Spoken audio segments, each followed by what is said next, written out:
What if I ask you, what is automation? People might think it's all about those fancy tools like Zapier, n8n or make.com. But to be honest, that's not what automation means. Automation is anything that makes you faster and remove your repetitive tasks. That's it. It could be done by a Zapier workflow, could be a Python script, or even could be a keyboard shortcut.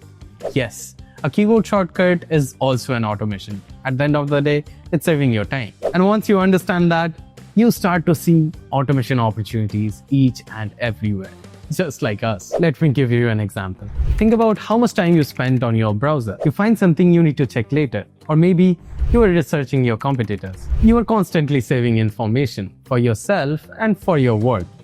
Maybe you are copy-pasting it or taking screenshots. And this is where I was bleeding time. n8n Zapier couldn't help me here because they don't have any feature to access my browser. So I made this simple Chrome extension. Now whenever I see something I need to save, I just select it and click on save. And it's added to my list. Now I don't have to switch tabs or copy-paste anything.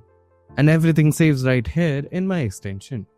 Now the thing is, the list just stays here. It's more like your Instagram saved folders. But here's where it gets a little interesting. If something is really urgent and needs your attention, in just one click, it sends the note straight to your CRM, assigning to you. That way you can keep your important work separate from everything else. And it happened with just a click.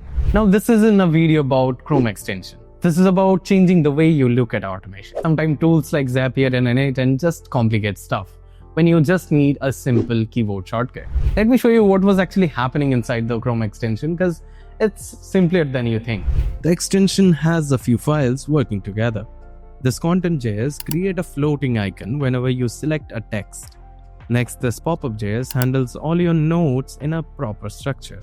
The storage file just saves all your data locally. So even if you close your browser, the data stays intact.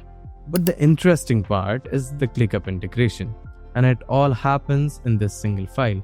This file just does three simple things. First, it takes your node data and format it into a task. Second, it builds a description with your full node plus your source URL if you have saved one, with the timestamp. Third, it sends all the data to ClickUp using their API. And that's it. You're catching data whenever you need and send it wherever you want, without even copy-pasting it. That's automation. Exactly, this is what the team and I do. We find out where you're bleeding time and just plug the leak. Sometimes it's an automation, sometimes it's in web application, and sometimes it's just a keyboard shortcut. The possibilities are endless. And if this video is helpful to you, hit the like and subscribe, and I'll see you in the next one.